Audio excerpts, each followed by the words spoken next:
بڑی مشکل ہے لوگوں کا کچھ چیزوں کو قبول کرنا. ہم لوگ جو ڈیوٹی کرتے رہتے ہیں تھوڑی تھوڑی، تو ہم اصل میں اذان دیتے ہیں، صرف اذان دیتے ہیں کہ چلو بتا دے لوگوں کو کہ نماز کا وقت ہو گیا ہے. باقی اس سے زیادہ ہم اپنی حیثیت نہیں سمجھتے. اذان دینا ذمہ داری ہے، تو اللہ تعالیٰ جب تک موقع دے گا اذان ہوتی رہے گی. کچھ لوگ صحابہ کے بارے میں کمزور جملے بولتے ہیں، غلط باتیں کرتے ہیں، کچھ اہل بیت نبوت کے بارے میں غلط باتیں کرتے ہیں. یہ صرف سنی ہے جو حق چار یار کا نعرہ بھی کھل کے لگاتا ہے، اور یہ نعرہ حیدری یا علی بھی کھل کے لگاتا ہے. یہ اللہ نے صرف ہمیں مقام، وہ الگ بات ہے کہ ہم لوگ سننے کو تیار نہیں، سمجھنے کو تیار نہیں کہ اللہ نے ہمیں مرتبہ کتنا عطا فرمایا ہے. یہ صرف ہماری امام حسین کی شہادت کا کچھ تھوڑا سا پس منظر. شہادت ہمارے ہاں بیان ہوتی ہے اس انداز میں کہ لگتا ہے کہ کسی مظلوم بندے کو کسی نے پکڑا ہوا تھا تو وہ سارے اسے مار رہے تھے اور وہ منتیں کر رہا تھا کہ مجھے نہ مارو. اتنی ہائے ہائے کی جاتی ہے کہ محسوس ہوتا ہے کہ امام علی مقام بڑے پریشان تھے کہ کسی طریقے سے، اور ان کا خاندان بڑا تکلیف میں تھا کہ جلدی کہیں کربلا سے نکل جائے.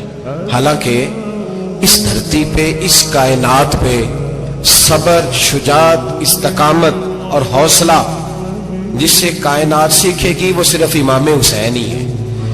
اتنے بڑے صابر آدمی کے بارے میں اس طرح کا رویہ اختیار کرنا کہ وہ تو گویا اس طرح کر رہے تھے کہ بس کسی طریقے سے میری معذرت، تو یہ امام حسین کی مظلومیت سنا کے لوگوں کو اس طرح کا کر دیا جاتا ہے.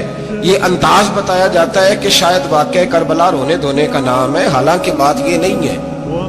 یزید کی لشکر جو امام حسین کے مقابلے میں آیا، امام حسین کے لشکر کی تعداد 72 تھی، تو یزید نے 22,000 آدمی. مجھے بتائیے 72 کا 22,000 سے کوئی مقابلہ ہوتا ہے؟ بولیے.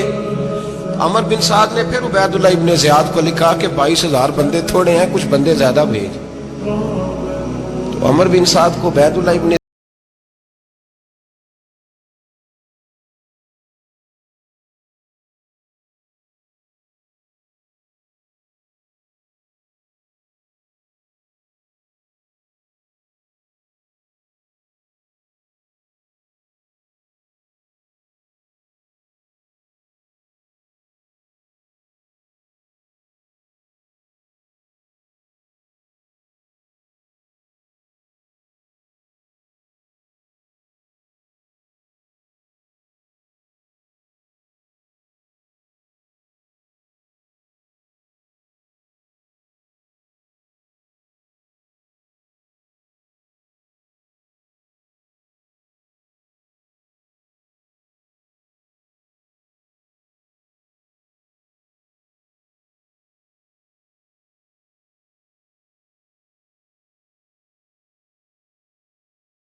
ملک میں جو اچھی خوشامد کرے اسے اچھی وزارت ملتی ہے، اچھی وزارت اسے دیتے ہیں. جو ذرا صحیح بدتمیز بھی ہو اور صحیح وکالت کرنے والا اسے وزارت صحیح دیتے ہیں.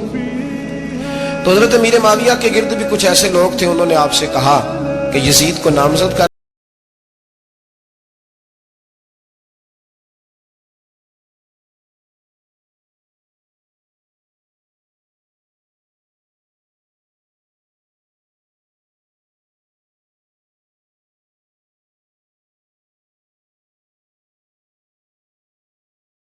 जनाब अमीर माविया।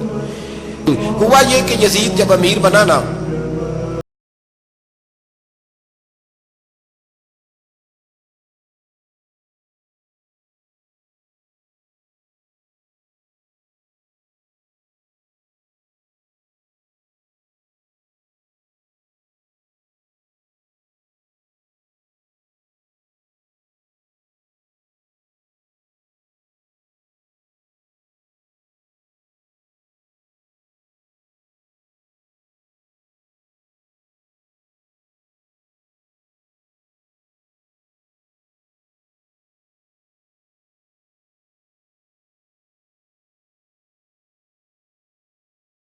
उसका मिजाज था।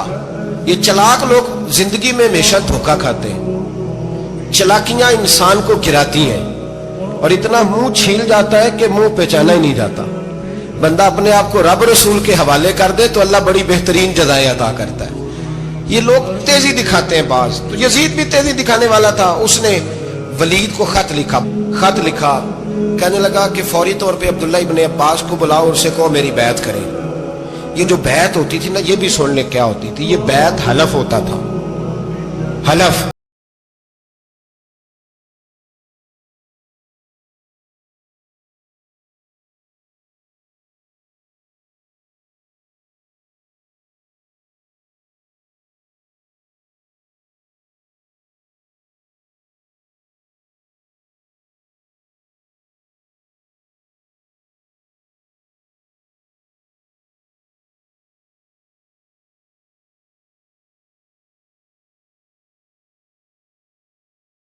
खैर करे जेड़ा नमाज पढ़ाए हो मौलवी, ते जेड़ा टल पाए हो पीर, जेड़ा महीना ना नहाए छोटा पीर, ते जेड़ा 6 महीने ना नहाए हो बड़ा पीर।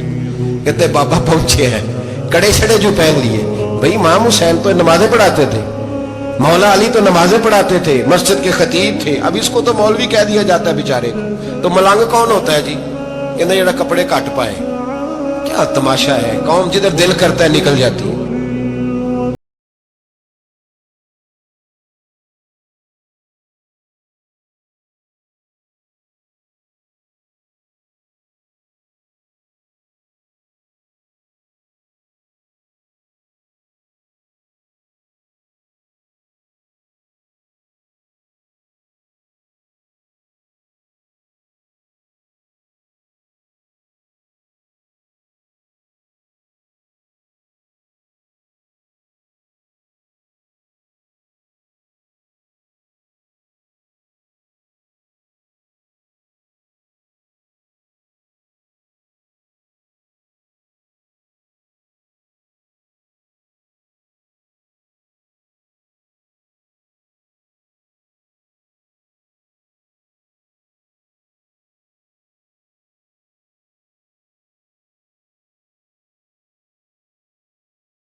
याद रखें, वोट बरादरी का नहीं होता,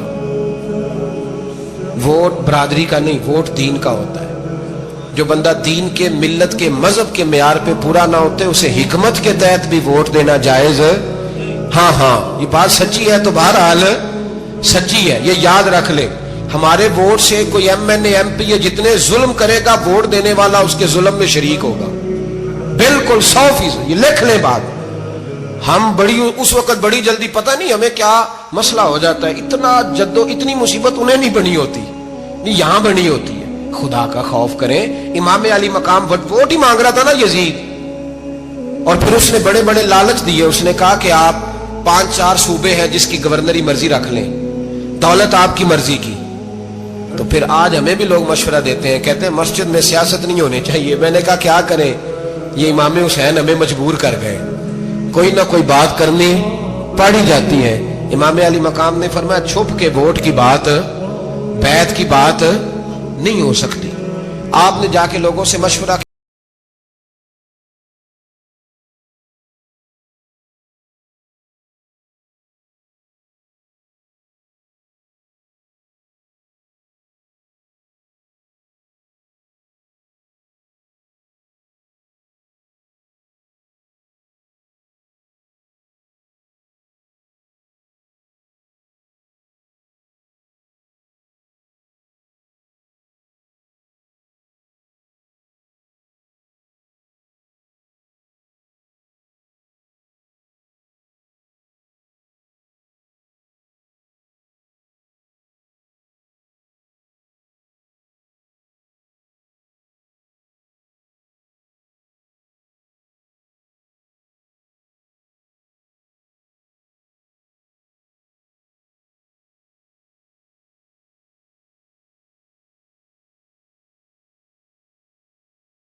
बड़े कम लोग, जिसे जिंदगी हो प्यारी वो यहीं से लौट जाए। मेरे काफिले में शामिल कोई कम ज़रफ नहीं है। बड़े कम लोग होते हैं जो इरादों के, वादों के हमेशा साथ चलने के पक्के होते हैं, वरना बड़े लोगों को गर्मी लगने लगती है, बड़े लोगों की